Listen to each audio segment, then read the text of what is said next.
ఇవాళ వాస్తవానికి ప్రతి ఒక్కరం ప్రపంచవ్యాప్తంగా సమానత్వం కోసం కానీ స్వేచ్ఛ కోసం కానీ కనీస మానవ విలువలు ఈ ప్రపంచంలో వర్ధిల్లాలి అంటే ప్రతి ఒక్కరం కూడా ఇంటలెక్చువల్గా ఎంతో కొంత డెవలప్ కావాలి అంటే కంపల్సరీ విద్య అనేది ఉండాలనేటటువంటి ఆలోచనకి ప్రపంచవ్యాప్తంగా అందరం కూడా వచ్చాం.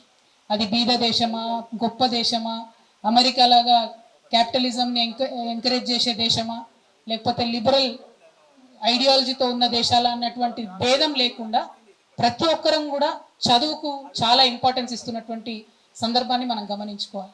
మరి చదువు ఫార్మాట్ ఏంది, ఫార్మల్ ఎడ్యుకేషన్ సిస్టమ్ ఏంటిది, ఆ ఫార్మల్ ఎడ్యుకేషన్ అనేటటువంటిది అది ఆ పిల్లల్ని కన్నా తల్లిదండ్రుల బాధ్యత మాత్రమేనా, లేకపోతే మొత్తం యావత్ సమాజాన్ని నడిపించేటటువంటి ప్రభుత్వాల బాధ్యత అనేటటువంటిది పెద్ద ప్రశ్నగా ఇవాళ ప్రపంచమంతా మిగిలిపోయింది. అంటే ఎడ్యుకేషన్ అండ్ హెల్త్ అనేది social obligation of a government అని బలంగా నమ్మినటువంటి ప్రభుత్వాలు ఉన్న చోట ఫ్రీ ఎడ్యుకేషన్, ఫ్రీ హెల్త్ వస్తుంది.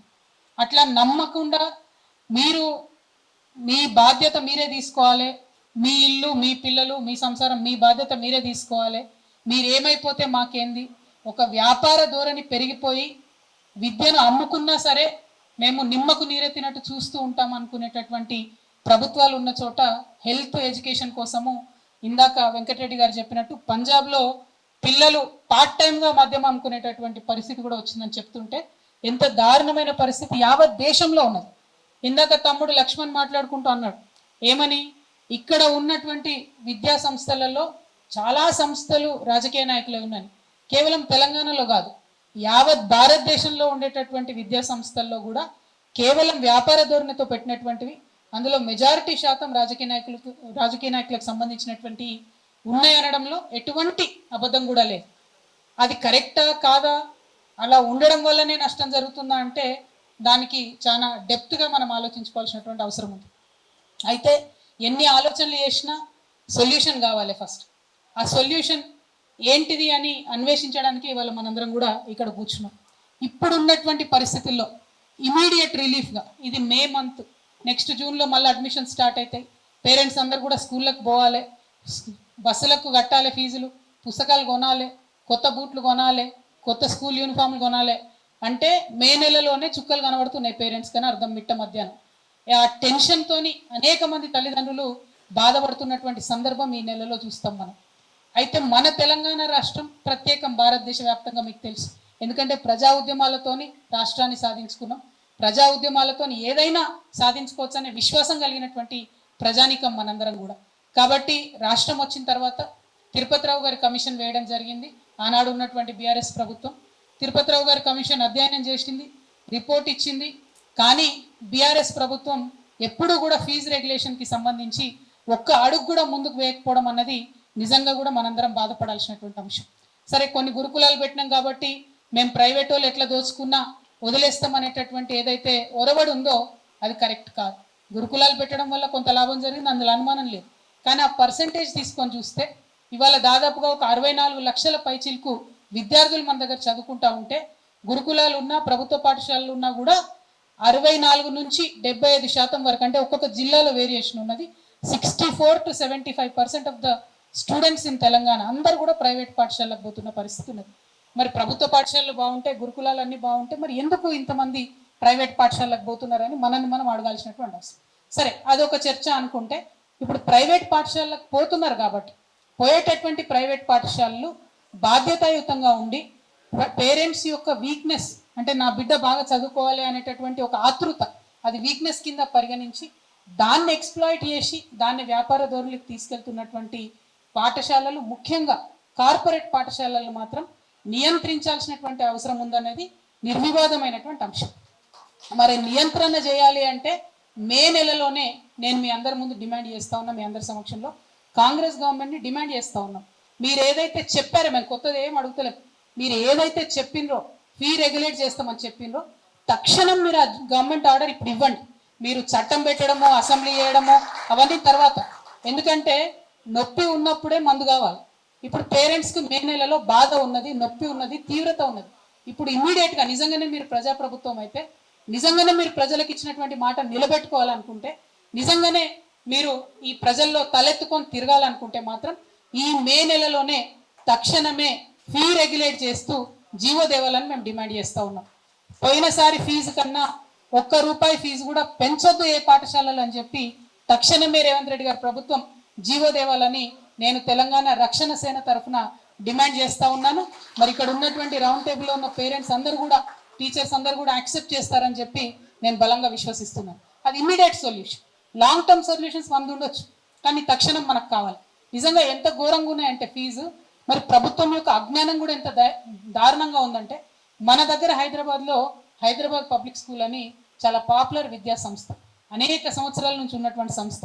ఆనాడు నిజాం ఉన్నప్పుడు అది ఆయన జాగీర్ ఉంటే దాన్ని తీసి స్కూల్ పెట్టుకోమని ఇచ్చినటువంటి సంస్థ. అంటే ఎసెన్షియల్లీ హైదరాబాద్ పబ్లిక్ స్కూల్ది అది గవర్నమెంట్ ల్యాండ్, ప్రభుత్వం యొక్క భూమి. అంటే ప్రభుత్వ భూమి, ప్రభుత్వ హయాంలో నడిచేటటువంటి హైదరాబాద్ పబ్లిక్ స్కూల్ని ఈసారి 120% ఫీజు హైక్ చేసింది. 120%. పోయిన సంవత్సరం 93,000 కట్టినటువంటి పేరెంట్స్ ఈసారి ₹2,08,000 కట్టాలి. కానీ ప్రభుత్వం నిమ్మకు నీరెత్తినట్టుగా ఉన్నది. ఒక పక్క ప్రభుత్వం ఆధ్వర్యంలో నడవాల్సిన స్కూల్లో ఇట్లా ఫీజు పెంచుతారు. రేవంత్ రెడ్డి గారు మొన్న పోయి ఒక ప్రైవేట్ స్కూల్ ఓపెన్ చేస్తాడు. అంటే ఏం మెసేజ్ ఇస్తున్నారు మీరు జనంకి, ప్రజలకి ఏం చెప్తున్నారు? మా ప్రభుత్వానికి స్కూల్ నడపడం చేత కాదు, ప్రైవేట్లో మీరు స్కూల్ పెట్టుకోండి, దోసుకోండి అని చెప్తున్నటువంటి పరిస్థితి ఉంది. నేను ముఖ్యమంత్రి గారిని సూటిగా డిమాండ్ చేస్తా ఉన్నా, హైదరాబాద్ పబ్లిక్ స్కూల్ అనేటటువంటిది ప్రభుత్వం ఇచ్చినటువంటి భూమిలో నడిచేటటువంటి సంస్థ. అందులో ఉన్నటువంటి భూమిలో ఒక 30 ఎకరాలని కొట్టేయడానికి ఆ కమిటీ ప్లాన్ వేస్తున్నటువంటి విషయం మీకు తెలుసు, మాకు తెలుసు, అందరికీ తెలుసు. వాళ్ళందరూ ప్రభుత్వ పెద్దలు ఉన్నారు, ముఖ్యమంత్రి గారి బంధువులు ఉన్నారు. మరి మీరు చర్యలు తీసుకుంటారా, తీసుకోరా అని సూటిగా నేను డిమాండ్ చేస్తున్నాను. ఇంకా దారుణం ఏంటంటే, ఆ హైదరాబాద్ పబ్లిక్ స్కూల్లో ఒకటే అధికారి ఉన్నది. ఆమె 14 సంవత్సరాల నుంచి ఒకటే పోస్ట్లో ఉన్నది. ఉండి ఈ కొత్తగా ఎవరు బోర్డు మెంబర్ వచ్చినా వాళ్ళకి నేర్పిస్తారు అన్నట్టు, ఎట్లా అవినీతి చేయాలి, ఎట్లా సీట్లు అమ్ముకోవాలి, ఎట్లా బయట దేశాలు ఉన్నటువంటి సత్య నాదెల్ల లాంటి వాళ్ళు ఇక్కడ చదువుకొని పోయింది. Satya Nadella is alumni of Hyderabad public school. So ఇప్పుడు ఏంది, ఆయన వచ్చి ఇక్కడ డొనేషన్ ఇచ్చిపోయింది మొన్న. ఆ డొనేషన్ లెక్కలు ఏమైపోయినాయంటే తెలియదు, ఎవరు చెప్పరు. అనేక మంది హెచ్పిఎస్ అలుమ్ని డొనేషన్స్ ఇస్తే నో అకౌంటబిలిటీ, జీరో అకౌంటబిలిటీ. గొప్ప గొప్ప వాళ్ళందరూ, ముఖ్యమంత్రి గారు చుట్టాలందరూ ఆ కమిటీ నిండి ఉన్నారు. విద్యాశాఖ మంత్రి మన కర్మగాలి ముఖ్యమంత్రి గారే ఉన్నారు. కాబట్టి నేను వారిని డిమాండ్ చేస్తున్నా, you should please immediately review what is happening in HPS మీద రివ్యూ చేయాలి. హైదరాబాద్ పబ్లికేషన్ మీద ఖచ్చితంగా పబ్లిక్ స్కూల్ మీద ఒక స్టాండ్ తీసుకోవాలని నేను డిమాండ్ చేస్తున్నా. అంటే ఎందుకంత స్ట్రెస్ చేసి నేను హెచ్పిఎస్ని చెప్తున్నా అంటే, అది ప్రభుత్వ స్కూల్, ప్రభుత్వ భూమితో నడిచేటటువంటి స్కూల్, ప్రభుత్వం అకౌంటబుల్గా అక్కడనే 120% పెరిగితే ముఖ్యమంత్రి గారు పట్టించుకోకపోతే, ఇక ఏ నారాయణ స్కూలోడో, ఏ చైతన్య స్కూలోడో, ఇంకో స్కూలోడో పెంచిన ఫీజు మీద మీరు ఏం పట్టించుకుంటారు? మీరు వాళ్ళని ఎట్లా ప్రశ్న వేస్తారనే విషయాన్ని ముఖ్యమంత్రి గారు నేను అడుగుతున్నాను. ఇక్కడ 120%, ఇంకా అనేక మంది నాకు స్కూల్లో లిస్ట్ ఉన్నది, 40-50% హైక్ చేసిండ్రు స్కూల్స్లో. నా రిక్వెస్ట్, బడ్జెట్ స్కూల్స్, ఇందాక వరలక్ష్మి గారు మాట్లాడింది, బడ్జెట్ స్కూల్స్ అనేటటువంటి నిజంగా కూడా మన తెలంగాణ బిడ్డలు అనేక మంది నిరుద్యోగులుగా ఉండి వాళ్ళు ఇంకో 10 మందికి ఉద్యోగాలు ఇవ్వాలని పెట్టుకున్నటువంటి పాఠశాల. I'm not only talking about Hyderabad, నేను కరీంనగర్ గురించి చెప్తున్నా, ఖమ్మం గురించి చెప్తున్నా, మహబూబ్నగర్ గురించి చెప్తున్నా, ఆదిలాబాద్ గురించి చెప్తున్నా. ఆనాడు మన తెలంగాణ వాళ్ళకు ఉద్యోగాలు లేనప్పుడు ఈ చిన్న చిన్న పాఠశాలలు, జూనియర్ కాలేజీలు, డిగ్రీ కాలేజీలు పెట్టి మా తెలంగాణ బిడ్డలు ఇంకా 100 మందికి జాబ్స్ ఇచ్చింది. చాలా మినిమం ఫీజుతో నడిచేటటువంటి స్కూల్స్ ఉన్నాయి, ఎథిక్స్తో నడిచేటటువంటి స్కూల్స్ ఉన్నాయి. అట్లాంటి స్కూల్స్తో మాకేం కంప్లైంట్స్ లేవు. కానీ విద్యను మొత్తం ఒక వ్యాపారం చేసి మేమే ఉన్న స్కూళ్ళన్నీ మింగుతాం, ప్రతి జిల్లాకు పోయి ఆ స్కూళ్ళని బినామీ పేర్లతో కొనుక్కుంటాం, పర్మిషన్ ఉన్నా లేకున్నా నడిపించుకుంటాం అనే స్కూల్స్తో మాత్రం ఖచ్చితంగా మొత్తం సమాజానికి, తెలంగాణ సమాజానికి ప్రాబ్లం ఉంది. తెలంగాణ సమాజానికి ప్రాబ్లం ఉంటే తెలంగాణ రక్షణ సేనకు ప్రాబ్లం ఉన్నట్టే. ఖచ్చితంగా కార్పొరేట్ స్కూల్స్ మీద మాత్రం మేము కొట్లాడతామనే విషయాన్ని ఈ సందర్భంగా తెలియజేస్తున్నాం. మరి గౌరవ ముఖ్యమంత్రి గారు వారిని కోరుతా ఉన్నాం, ఈ ఫీ ఇమీడియట్ డిమాండ్ ఇస్ ఖచ్చితంగా పోయిన సంవత్సరం కన్నా ₹1 పెంచొద్దు స్కూల్ ఫీ అనే జీవో ఈ నెలలోనే తీసుకురావాలి. ఇప్పుడు ఇక్కడ అన్ని రంగుల జెండాల వల్ల ఉన్నాం, పీడిఎస్సీ ఉంది, ఎస్ఎఫ్ఐ ఉంది, ఇంకా అనేక మంది ఉన్నారు. వారందరినీ కూడా నేను కోరుతున్నా, దీనికోసం కలిసికట్టుగా కొట్లాడదాం.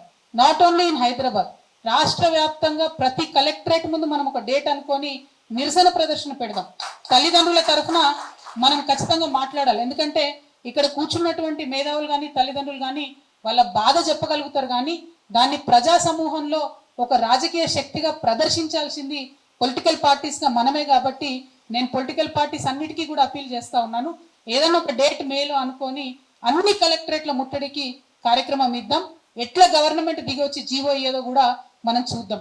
ఇంకొక కుట్ర కూడా దయచేసి తెలంగాణ సమాజం కూడా ఆలోచించాలని నేను కోరుతా ఉన్నా. మరి అంతకుముందు ఫీ రియంబర్స్మెంట్ ప్రోగ్రామ్ ఉండే, ఇవాళటి వరకు 11,000 కోట్ల బకాయిలు ఫీ రియంబర్స్మెంట్ మీద ఉన్నాయి. ఆ ఫీ రియంబర్స్మెంట్ ఇయ్యక డిగ్రీ కాలేజీలు మూతపడే పరిస్థితి, ఇంటర్మీడియట్ కాలేజీలు మూతపడే పరిస్థితి. చదువుతున్నటువంటి పిల్లలు, ఇందాక మానస చెప్పింది, నిజంగా ఫీ రియంబర్స్మెంట్ బంద్ అయితే ఫస్ట్ దెబ్బ పడేది ఆడపిల్లలకే. ఇంట్లో ఒక పిల్లగాడు చదువుతుంటే ఆడపిల్లని ప్రైవేట్ స్కూల్లో మానిపిస్తారు, మగ పిల్లగాని మాత్రం అప్పసప్ప వేసి ప్రైవేట్ స్కూల్కి పంపిస్తారు. ఇది మా బాధ, మా దుఃఖం. మా ఆడబిడ్డలు చదువుకోవాలనుకుంటున్నాం మేము.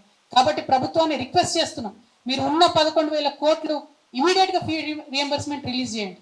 అది చేయమని అడుగుతుంటే కొత్త జీవో తీసుకొని వచ్చింది రేవంత్ రెడ్డి గారి ప్రభుత్వం. జీవో ఎంఎస్ నంబర్ 7 అనే జీవో తీసుకొచ్చింది. ఆయన ఏముంటుంది ఆ జీవోలో, వాళ్ళు ఏం చెప్తున్నారంటే, మేము పిల్లల యొక్క అకౌంట్లోకి లేదా పిల్లల పేరెంట్స్ యొక్క అకౌంట్లోకి డైరెక్ట్గా డబ్బులు వేస్తాం, మేము ఈ స్కూళ్లకు పాఠశాలలకు ఇయ్యమని చెప్తున్నారు. ఇది ఒక పెద్ద కుట్ర. ఆ స్కూళ్లకు పాఠశాలలకు ఇయ్యమంటేనే ఇస్తలేడిన 11,000 కోట్లు బకాయిలు పెట్టిండు 2.5 సంవత్సరాల నుంచి. మరి ఇప్పుడు పేరెంట్స్కి ఇస్తామంటే పేరెంట్స్ సంఘటితంగా ఉండరు కదా, ఎక్కడెక్కడో ఉంటారు. స్కూల్స్ అంటే ఒక అసోసియేషన్ అయితే కంట్రోల్ ఉంటాయి, కొట్లాడతాయి ప్రభుత్వం మీద. పేరెంట్స్ ఎడికెళ్ళి కొట్లాడాలి? పేరెంట్స్ కొట్లాడాలంటే ఇచ్చిన, ఇప్పుడు రైతు బంధు ఇస్తలేడబ్బా రేవంత్ రెడ్డి గారు. రైతులు వచ్చి రోడ్ల మీద ఎక్కి కొట్లాడుతున్న సందర్భం కనబడుతుందా మనం? సో సేమ్ అదే మోసాన్ని కొనసాగించడానికి పేరెంట్స్ అకౌంట్స్లో డబ్బులు వేస్తామని చెప్పి ఒక జీఓఎంఎస్ నంబర్ 7 అని తీసుకొచ్చారు. This is nothing but fee రియంబర్స్మెంట్ని బొందబెట్టడానికి తెచ్చినటువంటి జీవో. ఈ జీవో తక్షణమే క్యాన్సిల్ చేయాలని చెప్పి ముఖ్యమంత్రి గారు నేను డిమాండ్ చేస్తున్నా. ఎందుకంటే జస్ట్ జీవో వచ్చి వారం రోజులు కూడా కాలే, ఏప్రిల్ 29 నాడు వచ్చింది. కాబట్టి ఇంకా మనం పొలిటికల్ పార్టీస్ అందరం కూడా స్టాండ్ తీసుకోలేదు. నేను రిక్వెస్ట్ చేస్తా ఉన్నా అన్ని ప్రధాన శ్రవంతి రాజకీయ నాయకులందరూ కూడా జీఓఎంఎస్ నంబర్ 7 మీద ఒక స్టాండ్ తీసుకోవాలి. అది రద్దు అయ్యేంత వరకు కూడా మనం ఉద్యమాలు చేయాలి. మరి ఈ సందర్భంగా నేను మళ్ళీ కోరేది ఒకటే, వెంకటరెడ్డి గారు అన్నారు నాతోని, ఆపోజిషన్లో ఉన్నప్పుడు బాగానే వస్తారమ్మా, అధికారంలోకి వచ్చినాక వస్తారా రారా అని చెప్పి. వాస్తవం సార్, ఆనాడు మనకున్న చేదు అనుభవాలు, ఒక సందర్భంలో ఉన్న చేదు అనుభవాలు మనుషుల్ని కొత్త నిర్ణయం తీసుకోవాలంటే కొంత భయానికి గురి చేస్తాయి. కాకపోతే మీరు అంతకుముందు అన్నీ కూడా అయ్యేలా ప్రభుత్వాలు చూసిరు సార్. నేను ఆడపిల్లని సార్, అబద్ధం ఆడను. నేను ఖచ్చితంగా చెప్పిన మాట మీద నిలబడే ఉంటా. రేపు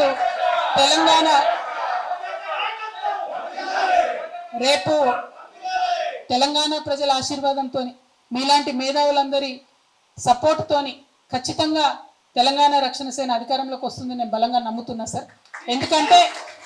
ఎందుకంటే మేము అనుకునేది ఒకటే, ఏం అవసరం ఉంది వాళ్ళ సమాజానికి, ఏం కావాలి, ఏం అవసరం ఉంది, ఎందుకోసం తెలంగాణ ప్రజలు ఇబ్బంది పడుతున్నారండి దీర్ఘంగా ఆలోచిస్తే.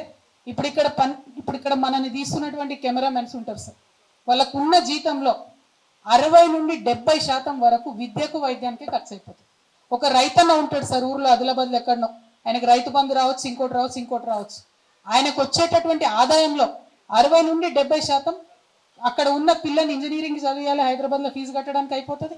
ఏదన్నా జబ్బు వస్తే మొత్తం అయిపోతుంది. అంటే పూర్తి తెలంగాణ సమాజం కూడా తను సంపాదించేటటువంటి సంపాదనలో 60 to 70% విద్యకు వైద్యానికి ఖర్చు పెడుతున్నారు. కాబట్టి as a government, as a peoples government ఖచ్చితంగా ఆ అప్లికేషన్ గవర్నమెంటే టేకప్ చేయాలని ఒక సిన్సియర్ ఆలోచనతో, ఒక ఇన్డెప్త్ అనాలిసిస్తో, బడ్జెట్ స్టడీ చేసి ఇంటర్నేషనల్ లెవెల్లో ఉన్నటువంటి ఎకనామిస్ట్తో చర్చించిన తర్వాతనే, అన్ని ఆలోచించినాకనే ఉచితంగా విద్యా వైద్యం ఇస్తామని ప్రామిస్ చేసినాం సార్. మా సంకల్పం ఎంత బలంగా ఉందంటే నేను చెప్తా ఉన్నాను సార్, ఒకవేళ ప్రభుత్వంలోకి వచ్చినాక ఉచితంగా విద్యా వైద్యం ఇవ్వకపోతే అసెంబ్లీ ముంగట్టు ఉన్నటువంటి అమరవీరుల స్తూపానికి కట్టేసి రాళ్లతో కొట్టమని కూడా నేను చెప్తా ఉన్నాను. అంటే ఎందుకు ఈ మాట చెప్తున్నా అంటే, ఒక బాధలోంచి, ఒక దుఃఖంలోంచి, ఒక ఆవేదనలోంచి పుట్టినటువంటి రాష్ట్రం తెలంగాణ రాష్ట్రం. ఏదో ఉట్టుట్టిగా ఒక గవర్నమెంట్ ఆర్డర్ పెడితేనో ఎవరో పైన ఢిల్లీలో డెసిషన్ తీసుకుంటే వచ్చిన రాష్ట్రం కాదు. 1200 మంది పిల్లలు చచ్చిపోతే వచ్చినటువంటి రాష్ట్రం. ఆనాడు విద్యార్థులు ఉద్యమం చేసి ఒక్కొక్కరి వీపుల మీద వందలాది లాఠీలు విరిగితే వచ్చినటువంటి రాష్ట్రం. కాబట్టి అంత సంవేదనతో పరిపాలన జరగాలి. అది మిస్ అయింది 12 years. సరే పోయింది, పోయిన వాటి గురించి బాధపడకుండా ఫ్యూచర్లో చేయాల్సిన పనిలో మాత్రం ఎట్టి పరిస్థితుల్లో ఉచిత విద్య, ఉచిత వైద్యం, ఖచ్చితంగా దాన్ని నేను టేకప్ చేస్తాను సార్. అందులో వేరే ఆలోచనే లేదు. మీరు అన్నట్టు మన తెలంగాణలో బడ్జెట్ పుష్కలంగా ఉంది, కానీ ఇచ్చేటటువంటి మనసులు అయ్యలకు లేవు సార్, పరిపాలించే అయ్యలకు. ఖచ్చితంగా ఒక తల్లిగా నాకు ఆలోచన ఉంది కాబట్టి నేను ఆ ప్రయత్నం చేస్తానని చెప్పి మీకు మీ అందరు కూడా తెలియజేస్తా ఉన్నాను. మరి అనేకమైన సుప్రీంకోర్టు తీర్పులు ఉన్నాయి, అనేకమైనటువంటి రాష్ట్రాలలో ఆల్రెడీ ఎగ్జాంపుల్స్ ఉన్నాయి. ఎగ్జాంపుల్ తమిళనాడు స్టేట్, అక్కడ ఫీ రెగ్యులేషన్ కోసం ఒక పర్మనెంట్ కమిషన్ ఉంది. దాంట్లో ఒక రిటైర్డ్ జడ్జి గారి ఆధ్వర్యంలో 7 మందిని పెట్టి every year it is permanently functioning authority. అటువంటి అథారిటీ ఇక్కడ వచ్చినట్టయితే ఏదైనా బాధ ఉంటే పేరెంట్స్ పోయి చెప్పుకుంటారు, ఏదైనా బాధ ఉంటే స్కూల్స్ పోయి చెప్పుకుంటారు.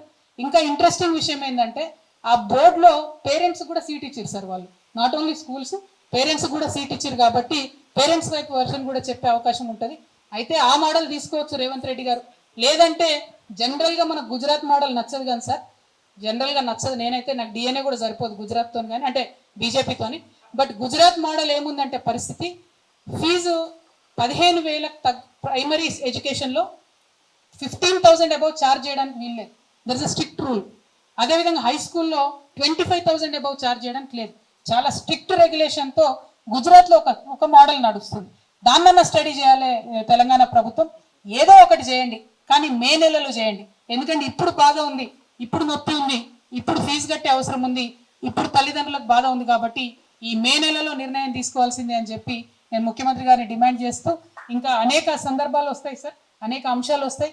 ప్రతి అంశాల్లో ప్రజల పక్షాన నిలబడతామని చెప్పి హైదరాబాద్ స్టేట్ పేరెంట్స్ అసోసియేషన్ అందరికీ కూడా మాట ఇస్తా ఉన్నాము. కానీ మీరు అన్నట్టు ఒక పొలిటికల్ ప్రోగ్రామ్ ఖచ్చితంగా తీసుకుంటాం. ఇండివిజువల్గా అన్ని పొలిటికల్ పార్టీస్ని నేను న్యూ డెమోక్రసీ కావచ్చు, సిపిఎం కావచ్చు, ధర్మ సమాజ్ పార్టీ కావచ్చు, ఆల్ ఇండియా ఫార్వర్డ్ బ్లాక్ కావచ్చు, అట్లా కలిసి వచ్చే ప్రతి పార్టీని కూడా నేను అప్పీల్ చేస్తాను. అందరం కలిసి ఒక్కరోజు రాష్ట్రంలో కార్యక్రమం ఇద్దాం, పెద్ద ఎత్తున ప్రజలం విద్యార్థులకు కదులుదాం, ఎట్లా ఈ ప్రభుత్వం దిగిరాదో చూద్దామని మీ అందరికీ తెలియజేస్తూ మీ దగ్గర సెలవు తీసుకుంటున్నాను. Thank you. జై తెలంగాణ.